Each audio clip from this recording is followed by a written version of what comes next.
You learned to read the room before you even walked into it. You could feel the tension the moment you came home. Before a single word was spoken, you watched their face first, their posture, the way they set a glass down. Based on all of that, you quietly decided who to be for the next few hours. You got good at being small, at not needing too much, at sensing the mood in the air and adjusting yourself before anyone even noticed you had done it. And if you grew up doing that, if home never quite felt safe, just manageable, then what I'm about to tell you will explain so much of what came after. Not just your childhood, but why you struggle to ask for help now, why intimacy feels risky, why you feel responsible for everyone's emotions but struggle to tend to your own. This is the psychology of people raised by emotionally immature parents. And if you recognize yourself in any of this, you are not too sensitive. You are simply undersupported. Picture this. You are 8 years old. You had a terrible day at school. Something hurt you deeply. The kind of hurt a child needs someone to simply sit with. You come home. You find your parent. And the moment you begin to tell them what happened, something shifts in their face. They look uncomfortable, distant, slightly irritated already.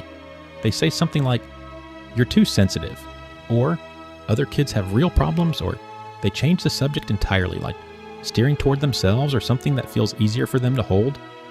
And you learn something in that moment. You learn that your emotional world is inconvenient, that feeling things this deeply is a problem, that you should handle it quietly and alone. Now fast forward 20 years.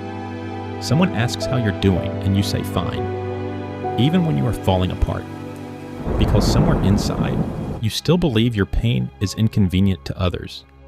You over-apologize, you minimize your needs, you feel guilty asking for help, you exhaust yourself managing other people's emotions while quietly neglecting your own. It came from a home where one person's emotional state set the weather for everyone else, where love felt conditional on being easy, agreeable, and never too much. This is not about blaming your parents. It is about understanding the invisible curriculum you were taught, and finally recognizing why you respond to the world the way you do. Psychologist Lindsay Gibson introduced the term emotionally immature parents to describe adults who never developed the emotional capacity to truly connect with, validate, or support their children's inner world. Emotional immaturity doesn't mean they were monsters. It means they were limited. They could function practically, working, cooking, paying bills, but emotions overwhelmed them, yours and often their own. When you came to them with feelings, they didn't know what to do, so they deflected, minimized, raged, withdrew, or made it about themselves. Not from cruelty, from sheer emotional incapacity. There are 4 main types. The emotional parent: reactive, volatile, unpredictable. Their feelings flood every room and everyone else's feelings quietly drown. The driven parent, focused entirely on achievement and external success. Emotions were seen as weakness.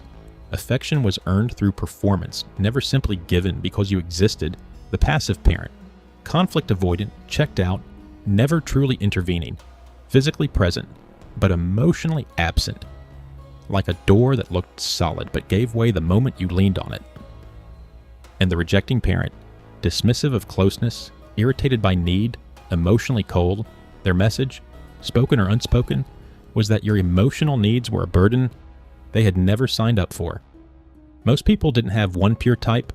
They had a combination, a parent who was warm on good days and terrifying on bad ones, and no way to predict which was coming. Here's what happens inside a child who grows up in this environment. They cannot afford to focus on their own inner world. Survival requires focusing entirely on someone else's emotional state. So they develop what researchers call hypervigilance, a finely tuned radar for the emotional states of people around them. They become expert readers of mood, tone, tension, and atmosphere. They learn to suppress their own feelings rapidly and efficiently. Anger becomes dangerous. Sadness becomes inconvenient. Needs become shameful. The child who once cried learned very quickly to stop crying altogether.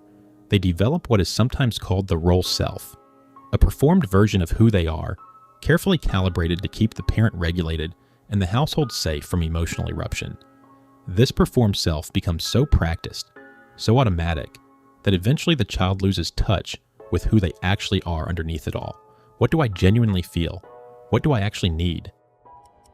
Those questions feel almost dangerous because, for years, the answers didn't matter. What mattered was, what does this room need from me right now? How do I make this feel safer? And here is the open loop I want you to hold.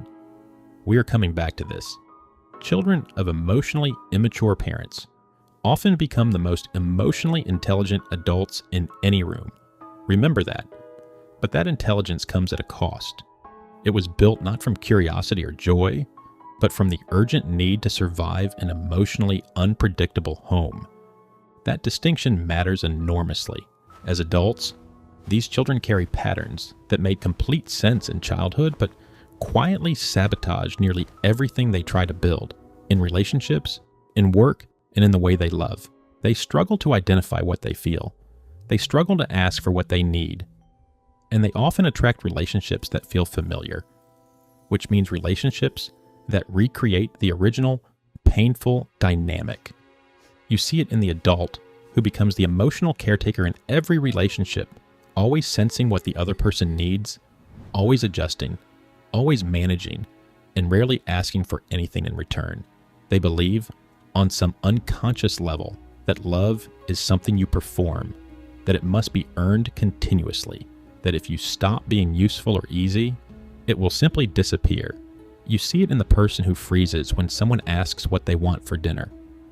Not because they have no preference, but because having preferences once felt genuinely and quietly dangerous. You see it in the one who cannot receive a compliment without deflecting, who apologizes for taking up space, who feels a spike of anxiety every time someone nearby seems even slightly displeased. You see it in the achiever who cannot stop, who equates rest with failure, productivity with worth, and stillness with the terrifying possibility that without output, they are simply not enough to be loved. You see it in relationships where they give everything and accept very little, where they somehow always end up with someone emotionally unavailable. And quietly, they call this arrangement normal, because it is normal to them. It is the blueprint. The emotionally immature parent taught them that love means tolerating absence. So they keep finding it, keep trying to finally heal the wound. And then there is the guilt, the specific exhausting guilt of finally seeing this pattern, and still deeply loving your parent, still wanting their approval, still picking up the phone when they call. Because understanding that a parent was emotionally immature doesn't make the love disappear. It doesn't erase the good memories or make you a bad child for finally seeing things clearly. It just means you are holding two things at once. I love them, and they were not able to give me what I needed. Both of those things are allowed to be true. Now, I want to come back to something I said earlier. The children of emotionally immature parents often become the most emotionally intelligent people in any room. Let us talk about why that is. Because you spent your entire childhood studying human emotion like it was a survival skill. Because it was. You know how to read people. You know when something is off. You developed empathy not as a luxury, but as a necessity. You learned to hold space for other people's pain because nobody held it for yours, and you quietly refused to pass that on. You became someone who thinks deeply, feels deeply, and genuinely cares about the interior lives of the people around you. That is not a small thing. That is an extraordinary thing. But here is what needs to change. All of that capacity, all of that attunement, sensitivity, and emotional depth has been directed almost entirely outward, almost never inward, toward yourself. You have given everyone else the very thing you most needed as a child, to be truly seen, heard, and taken seriously. You simply forgot to give any of it to yourself. The wound is not that you feel too much. The wound is that you were taught your feelings didn't deserve a witness, that your inner world was an inconvenience and never a gift.